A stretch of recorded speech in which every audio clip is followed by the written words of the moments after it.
Hey everybody, welcome to week 2 of the course here. So just a short little motivation topic or whatever we want to call it here.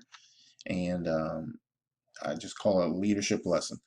So depending on your situation, you may be a boss or you may not be. You may work for people and you've been exposed to different types of leaders with different types of styles. And so I just thought this might be something to think about for yourself.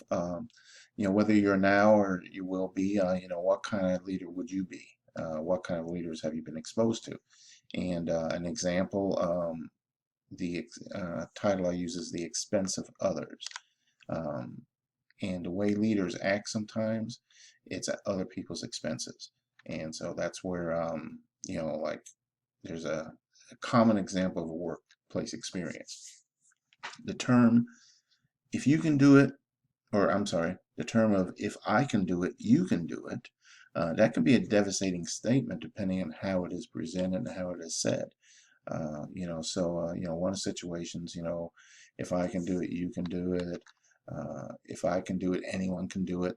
Depending on how that's said, I mean, that could be meant as a compliment because, hey, that the person saying it is implying that you're smarter, more capable than they are.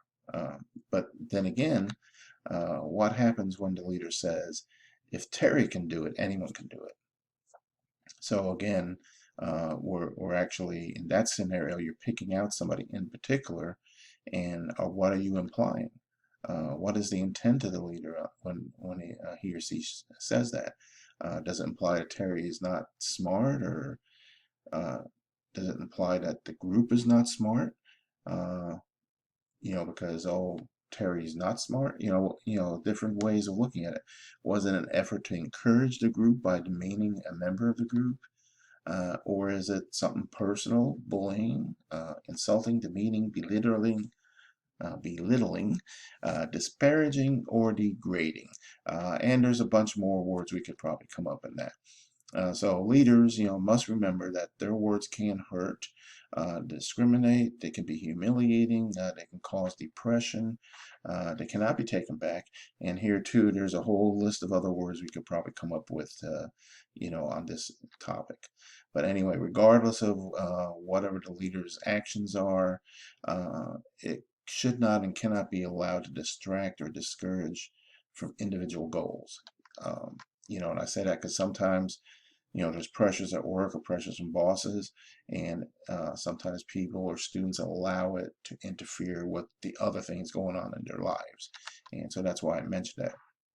Sometimes you just have to be your own cheerleader, stay focused on what you're doing, stay positive, ignore the naysayers, or if you have that boss that's really negative, you have to ignore it. Ignore obstacles and just never quit. All right. Be a good and be a great leader if that's your situation, or be an example. Even if you're not in a leadership role, be an example. Learn what not to do from the bad leaders. All right. So that's it. So let's get into the course here real quick. So from what I've seen in the first week, good so far. Second week, we got I think 3 chapters, and they got to do with chapter 4, differences in culture. All these 3 chapters kind of interrelate. Then we got about ethics, social responsibility, sustainability, and international trade. And with the culture, there's so many things. If you've never been overseas, never been exposed to international, different countries on how business is done, some places it's done the same as it is in the United States. Other places there's a culture factor, and so that's what kind of this has to do with this week.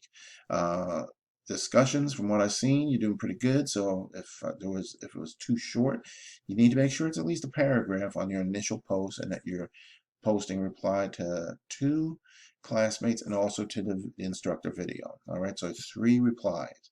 And then what else? You got your quizzes.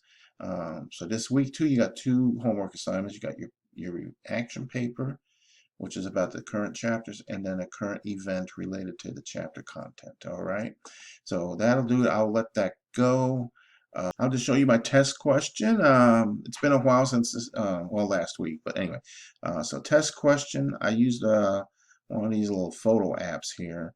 But so this is the 3-year-old, almost 4-year-old. What is he or we doing? And then I also got the 7, 8-year-old here. What do you think's happening here? So you got two of them here.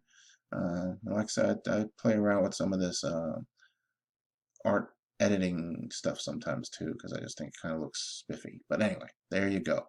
All right, so those are the two. And with that, I'll let you go. And just, if you got any questions, again, 7 days a week, get in touch.